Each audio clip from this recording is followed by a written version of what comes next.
இந்த வீடியோவில் நம்ம எதை பற்றி பார்க்க போகிறோம்னா 10th 12th மார்க் ஷீட்டில் எப்படி கரெக்ஷன் பண்ணுறதுக்கான வழிமுறைகள் என்ன, இதற்கு என்னென்ன ஆவணங்கள் தேவைப்படும் என்பதை பற்றி தான் இந்த வீடியோவில் நம்ம டீட்டெயிலாக பார்க்க போகிறோம். இதில் பார்த்தீங்கன்னா டைரக்டரேட் ஆஃப் ஸ்கூல் எஜுகேஷன் இது சம்மந்தமாக ஏற்கனவே அப்டேட் கொடுத்துருக்காங்க. இதற்கான வழிமுறைகள் என்னென்னு சொல்லி மென்ஷன் பண்ணியிருக்காங்க.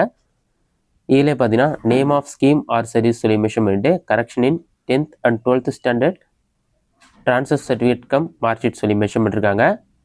அதுக்கு அடுத்ததாக பார்த்தீங்கன்னா scope of scheme or service mention பண்ணிட்டு நீங்கள் என்னென்னலாம் கரெக்ஷன் பண்ணலாம் பார்த்தீங்கன்னா date of birth name correction in 10th and 12th standard transfer cum mark sheet certificate சொல்லி மென்ஷன் பண்ணியிருக்காங்க. இதற்கான எலிஜிபிள் பர்சன் பார்த்தீங்கன்னா students studying in any school, எந்த ஸ்கூலில் படிச்சுனா இருந்தாலும் ஸ்கூலில் படிச்சவங்க எல்லாருமே இதில் கரெக்ஷன் பண்ணுறதுக்கு எலிஜிபிளான்னு சொல்லி மென்ஷன் பண்ணியிருக்காங்க. டாக்குமெண்ட்ஸ் ரிக்யூர் ஆஸ் அப்ளிகபிள் சொல்லி மென்ஷன் பண்ணிட்டு தேவையான ஆவணங்கள் என்ன சொல்லி மென்ஷன் பண்ணியிருக்காங்க.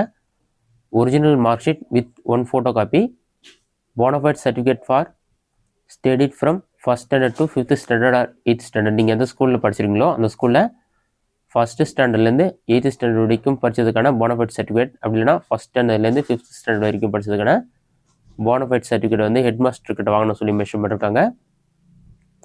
அடுத்ததாக ஸ்கூல் அட்மிஷன் ஃபார்முக்கான photocopy, next copy of SSLC declaration form, next birth certificate original with 1 photocopy. அடுத்ததாக வந்து school admission transfer registry photocopy தேவைப்படுன்னு சொல்லியிருக்காங்க.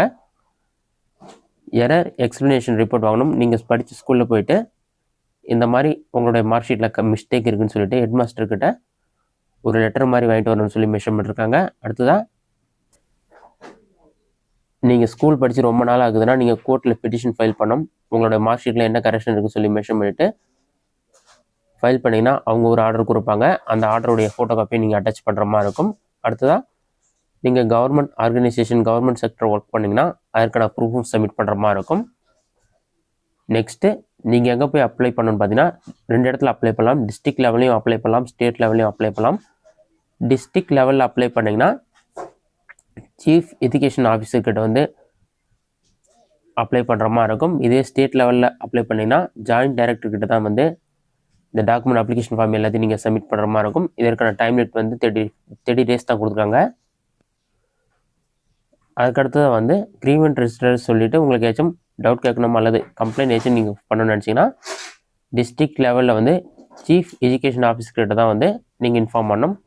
ஸ்டேட் லெவலில் இருந்தால் joint directorate of school education சென்னைன்னு சொல்லிட்டு ஃபோன் நம்பர் இமெயில் ஐடி 2மே கொடுத்துருக்காங்க. அவங்கள தான் நீங்கள் கான்டாக்ட் பண்ணுற மாதிரி இருக்கும். இதுதான் 10th 12th மார்க் ஷீட்டில் கரெக்ஷன் பண்ணுறதுக்கான மெத்தட். இந்த டாக்குமெண்ட்லாம் அட்டாச் பண்ணி டிஸ்ட்ரிக்ட் லெவலில் நீங்கள் அப்ளை பண்ணிங்கன்னா சீஃப் எஜுகேஷன் ஆஃபீஸர்கிட்ட தான் சப்மிட் பண்ணுற மாதிரி இருக்கும். ஸ்டேட் லெவலில் இருந்தால் ஜாயிண்ட் டைரக்டர்கிட்ட சப்மிட் பண்ணுற மாதிரி இருக்கும். எல்லாமே கரெக்டாக இருந்தால் அவங்க வந்து அப்டேட் பண்ணுவாங்க. இதுதான் இதற்கான வழிமுறைகள். 10th 12th மார்க் ஷீட்டில் கரெக்ஷன் பண்ணுறதுக்கான வழிமுறைகள். இந்த வீடியோ உங்களுக்கு யூஸ்ஃபுல்லாக நினைக்கிறேன். இந்த வீடியோ பிடிச்சிருந்தா லைக் பண்ணுங்கள். இந்த வீடியோவில் வேறு டவுட் இருந்தால் கமெண்ட் பாக்ஸில் கமெண்ட் பண்ணுங்கள்.